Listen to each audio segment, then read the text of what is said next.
Good morning, GRTWA second grade artists. This morning we're going to do a project together about inventing a robot. Not a real robot that walks around your house, but a robot on paper. Earlier in the day, I took some square shapes and some rectangle shapes, and I tried to put them together to make a nice robot.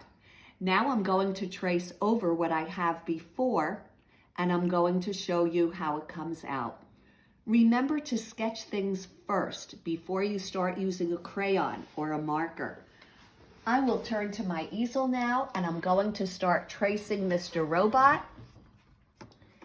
And I've got his little square head. I've got a rectangle for a neck. I've got a great big square for his body.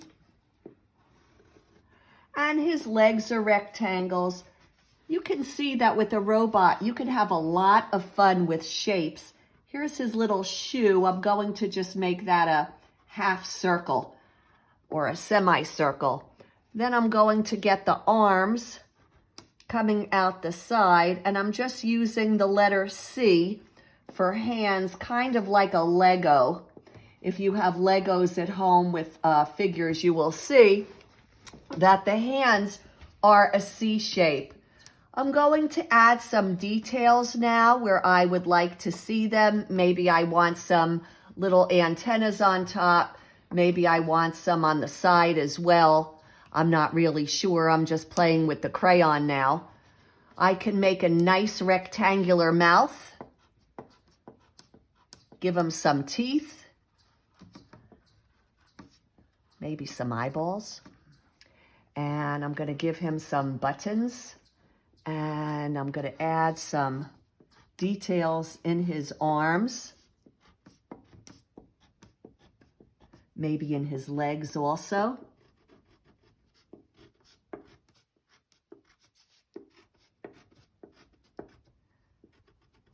And let's see, I'll even add a little belt.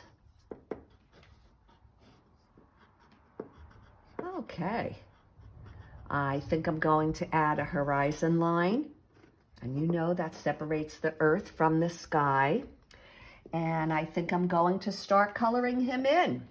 I'll take a light blue crayon. Actually, this might be purple, and I've already started using it, so I'm going to color the head purple.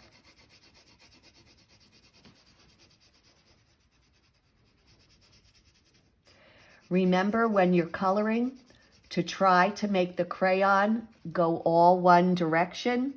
If you color in one direction, your project will look neater.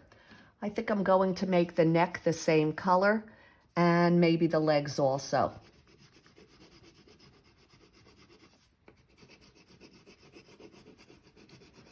I'll add a different color for the body.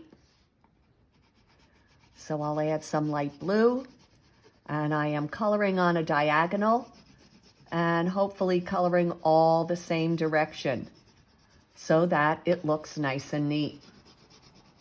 I think that I'll make the hands a darker color. And you can make this whatever color you want. Your robot does not have to look exactly like my robot.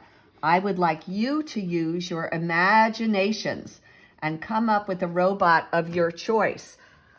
I also found some tin foil in the drawer, so if you want to add some details later when you're all done with your coloring, and I think I'm just going to add a little bit now just to show you what can be done, I'm going to take a little piece of tin foil and maybe put a couple dots on it and make that the belt. If I had some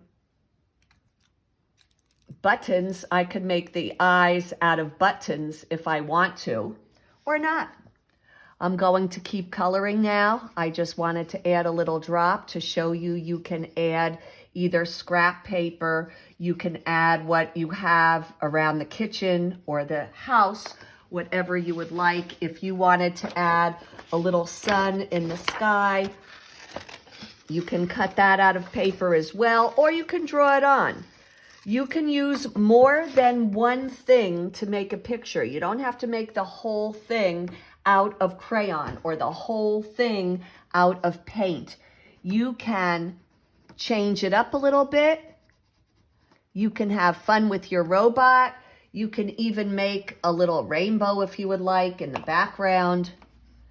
And you can make this whole picture come out really, really beautiful. So I think I'm going to leave you with that and hope you use your imaginations. I didn't do a background, but I would really like you to do a background. So maybe this one is on the beach, so I'm making some sand down here. Wishful thinking. And you can add a little sky and have fun with your robot. Remember, it doesn't have to look like mine. You can add the shapes that you would like. You can add details that you would like and just have a good time. Please send me a picture if you can when you're all done. And on that note, I'm going to leave and I will see you next week. Have a great time. Bye-bye.